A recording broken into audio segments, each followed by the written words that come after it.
అంత దృష్టి లేదు. ప్రస్తుతానికి ఏంటంటే రాష్ట్రాన్ని ఒక గాడిలో పెట్టాలి, తిరిగి పట్టాల మీదకి ఎక్కించాలి అనే దాని మీద ఎక్కువ దృష్టి దాని మీద కనపడుతుంది. ఆ ప్రాసెస్లో పార్టీ నిర్మాణంలో కానివ్వండి, పార్టీని సెట్ చేయడంలో కానీ అంతగా కనపడతలే. అందువల్ల బహుశా నేను అనుకోవటం ఒకప్పుడు ఏంటంటే స్టేట్ పార్టీ ఆఫీసు చాలా నెర్వ్ సెంటర్గా ఉండేది తెలుగుదేశం పార్టీ ఆఫీస్కి, తెలుగుదేశం ఎంటైర్ పార్టీకి. అంటే రాష్ట్రంలో ఎక్కడ ఏం జరుగుతున్నా కూడా ముందు స్టేట్ పార్టీ ఆఫీస్కి ఒక సమాచారం వచ్చేది.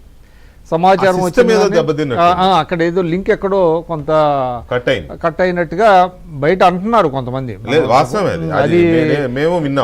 అది స్టేట్ పార్టీ ఆఫీస్ ఇంతకు ముందు ఉన్నంత ఎఫెక్టివ్గా పనిచేయటం లేదు అనేటువంటిది అట్లాగా వస్తుంది. బహుశా దాన్ని కూడా సెట్ రైట్ చేసుకోవాలేమో. ఎందుకంటే మీరు అన్నట్టుగా చంద్రబాబు నాయుడు గారికి ఇవాళ లోకేష్ బాబు గారు కూడా ఉండటం అనేది ప్లస్ పాయింట్. అది ప్లస్ పాయింట్, అది పరిపాలనలో కూడా కనపడుతుంది.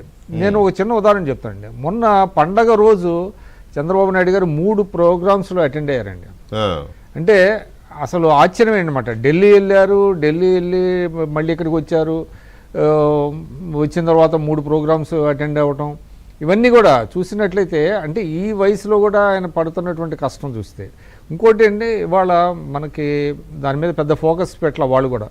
ఇప్పుడు పూర్వోదయ అని ఒక ప్రోగ్రామ్ వచ్చింది, సెంట్రల్ గవర్నమెంట్ యూనియన్ గవర్నమెంట్. అది యాక్చువల్లీ ఆంధ్రప్రదేశ్ లేదు అందులో. వాళ్ళు ముందు చేసిన దాంట్లో ఏంటంటే పూర్వోదయ అనేటువంటి స్కీమ్లో ఈస్టర్న్ స్టేట్స్ని డెవలప్ చేయాలనే దాని మీద, ఆల్రౌండ్ డెవలప్మెంట్ అనే దాని మీద ఒక స్కీమ్ పెట్టారు.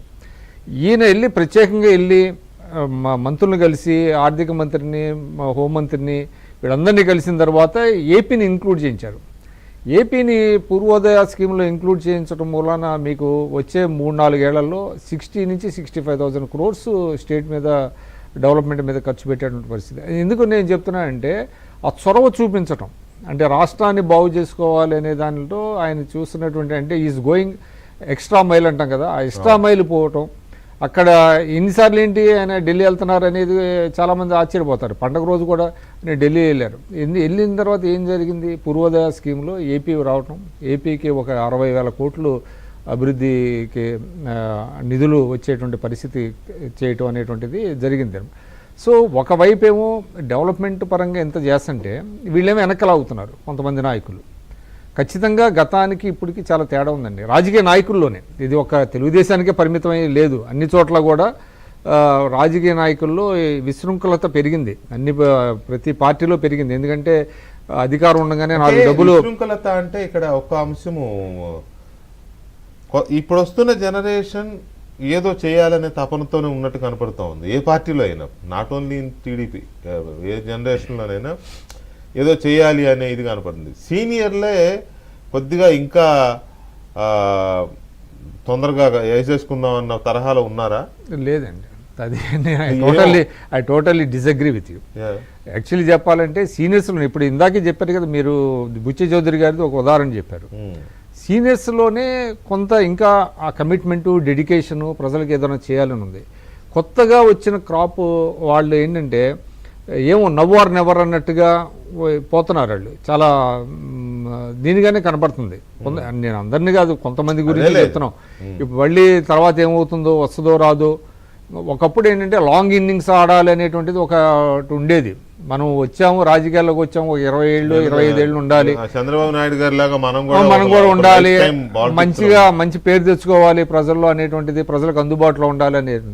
ఇవాళ అట్లా కాదు. మీకు ఏంటంటే ఎక్కడికక్కడ త్వరగా ఏదో చేసేయాలి అనేటువంటిది ఇది కూడా తాపత్రయపడుతుంది. అందుకని మీకు ఇవాళ ఖచ్చితంగా ఇవాళ ఇబ్బందులు మీరు చూడండి, తెలుగుదేశంలో కొత్తగా వచ్చిన వాళ్ళ వల్ల వస్తుంది, రిలేటివ్లీ న్యూ కమర్స్ వల్ల వస్తుంది తప్ప మీకు పాత వాళ్ళ వల్ల పెద్ద ఇబ్బందులు పార్టీకి ఏం లేవు. ఎందుకంటే వాళ్ళకి పార్టీ లైన్ ఏంటో తెలుసు, పార్టీ నాయకుడి యొక్క ఆయన మనోగతం ఏంటో తెలుసు, దానికి అనుగుణంగానే వెళ్తారు తప్ప కొత్తగా వచ్చిన వాళ్ళతోనే కొన్ని ఇబ్బందులు అయితే ఎదురవుతున్నాయి.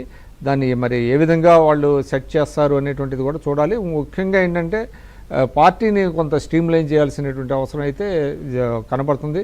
ఇవాళ ఇప్పుడు మీరు ఒక చిన్న ఉదాహరణ అది చెప్పారు. ఇప్పుడు ఆయన అంత క్విక్గా రియాక్ట్ అయితే లోకేష్ బాబు గారు, మరి అక్కడ అధికారులకి ఎందుకు అంత సమయం పట్టింది అనేటువంటిది కూడా చూడాలి కదా.